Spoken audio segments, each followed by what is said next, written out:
নমস্কার বন্ধুরা, আজকে দেখতে পাচ্ছেন আমি কোথায় চলে এসেছি। হ্যাঁ, ঠিকই ধরেছেন, আমি আজকে আছি রবীন্দ্র সরোবর লেকে। হ্যাঁ, রবীন্দ্র সরোবরে আজকে আমি এসেছিলাম কলকাতাতে।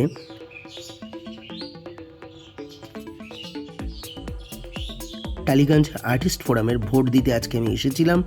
আর এসে ভোটটা হয়ে যাওয়ার পরে ভাবলাম যে কী করি, তা কাছেই তো রবীন্দ্র সরোবর, তাহলে একটু রবীন্দ্র সরোবরে গিয়ে সময়টা কাটাই। তাই রবীন্দ্র সরোবরে এসে তাই সুন্দরভাবে এই অপরূপ প্রকৃতির মাঝে সময়টা কাটাচ্ছি।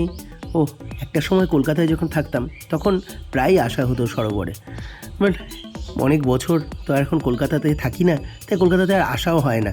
আর সরোবরটাকে প্রচুর মিস করি সত্যি। কলকাতার বুকে এত সুন্দর একটা প্রকৃতি, তা বলে বোঝানো যাবে না। সত্যি খুব ভালো লাগে রবীন্দ্র সরোবরে এলে, তাই সরোবরের এখানে হালকা করে একটুখানি ঘুরে গেলাম আর কয়েকটা ভিডিও করে নিয়ে যাচ্ছি।